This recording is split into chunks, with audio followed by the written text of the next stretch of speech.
धुळे शहरातील एकमेव ठिकाण म्हणजे गंगा टाईल्स सप्लायर शॉप. आमच्याकडे सर्व प्रकारच्या टाईल्स उपलब्ध आहेत.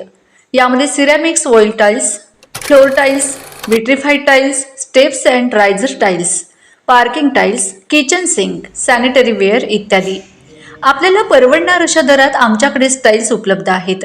यासाठी एकदा अवश्य भेट द्या.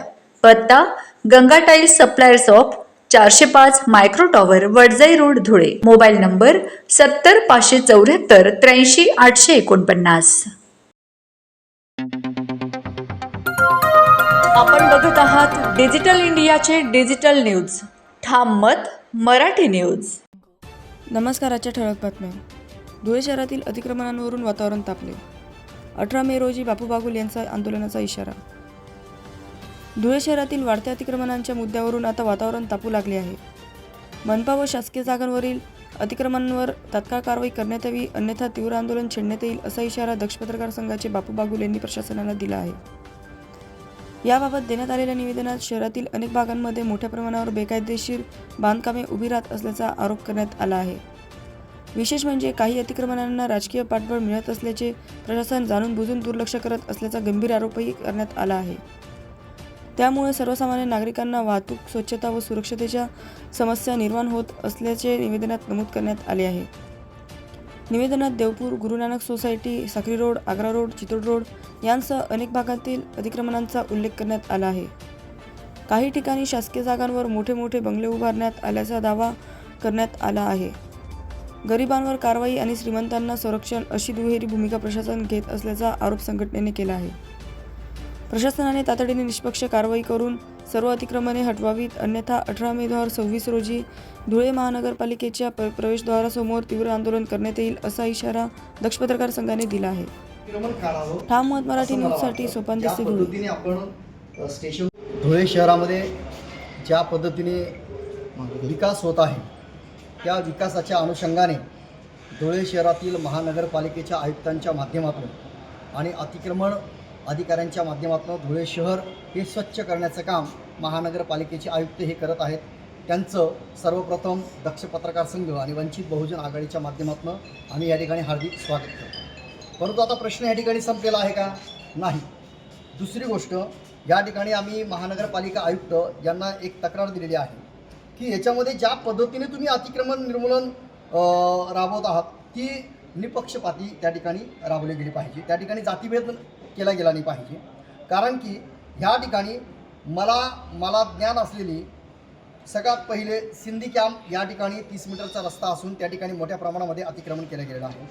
गुरुनानक सोसायटी या ठिकाणी 100 बंगले जे आहेत ते 100 बंगले कोट्यावधी रुपयाने त्या ठिकाणी बांधल्या गेलेले आहेत. ते अतिक्रमण झालेले आहेत. त्याच्यामध्ये नगरपालिकेची कुठल्याही प्रकारची प्रोसेस केली नाही. त्यांनी त्या नगरपालिकेकडनं कुठल्याही प्रकारचा आदेश घेतलेला नाही. ते देखील अतिक्रमण आहे. त्याच पद्धतीने अग्रवाल नगरमध्ये मोठ्या प्रमाणामध्ये अतिक्रमण झालेलं आहे. त्या ठिकाणी एक बिल्डिंग अशी आहे की एका नाल्यावरती बिल्डिंग आहे, तर ती बिल्डिंग देखील त्या ठिकाणी पाडण्यात यावी, कारण की ती पण अतिक्रमण आहे.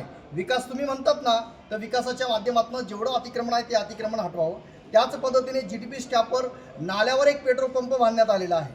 त्या GTP स्टॉपवर जो नाला आहे तो महानगरपालिकेच्या एका मोठ्या पदस्थ असलेल्या व्यक्तीच्या नावावर तो नाला केला गेलेला होता का, आणि मग त्या ठिकाणी ते पेट्रोल पंप बांधण्यात आलेला आहे का, याची देखील चौकशी करावी आणि ते त्या ठिकाणी नेस्तानाबूत करावं. त्याच पद्धतीने पेड भागामध्ये जी काही अतिक्रमण आहे ते पेड भागातलं अतिक्रमण करावं. विघ्नहर्ता हॉस्पिटल, सुपर स्पेशालिस्ट हे तुम्ही जर बघितलं तर त्या ठिकाणी तो नाल्यावर बांधला गेलेला आहे. ती महानगरपालिकेची जागा आहे. त्या ठिकाणी मोठ्या प्रमाणामध्ये आर्थिक व्यवहार देखील झालेला आहे. डॉक्टरांनी या ठिकाणी आर्थिक व्यवहार केलेला आहे असं आम्हाला महानगरपालिकेच्या काही कुजबूज प्रकरणातनं समजतं. म्हणून या ठिकाणचं जे काही स्पेशल हॉस्पिटल आहेत ते जे काही अतिक्रमित आहे ते देखील या ठिकाणी काढण्यात यावं. त्याच पद्धतीने सर्वात महत्त्वाची जी काही प्रक्रिया या ठिकाणी राबवल्या गेली पाहिजे ती म्हणजे 11 गावातील जे काही अतिक्रमणधारक आहेत त्यांच्याकडे देखील लक्ष दिले गेलं पाहिजे. जर तुम्ही ज्या पद्धतीने रेल्वे स्टेशनचं अतिक्रमण काढतात, दीनदलितांचं अतिक्रमण काढतात, मग हे जे काही सुपर स्पेशालिस्ट लोक आहेत हे मोठ्या मोठ्या सवर्ण जातीचे लोक आहेत की ज्यांच्याकडे पैसा आहे, बंगला आहे, मग यांचं अतिक्रमण का नाही हा प्रश्न या ठिकाणी निर्माण होतो.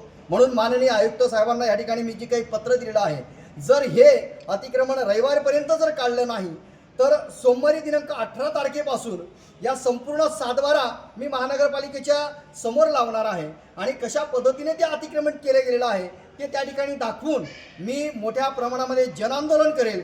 2 दिवसात जर त्यांनी परत ती प्रोसेस केली नाही तर तिसऱ्या दिवशी मी स्वतः त्या ठिकाणी आत्मदहन करणार आहे. दक्ष पत्रकार संघाच्या माध्यमातून ही एक चेतावणी समजा किंवा या ठिकाणी हे आंदोलनाची प्रक्रिया समजा. जय हिंद, जय महाराष्ट्र. बापू बागुल, दक्ष पत्रकार संघ. त्यातील ताज्या घडामोडींसाठी पाहत रहा ठाम मत मराठी न्यूज. तसेच आमच्या चॅनलला लाईक, शेअर, सबस्क्राईब करायला विसरू नका.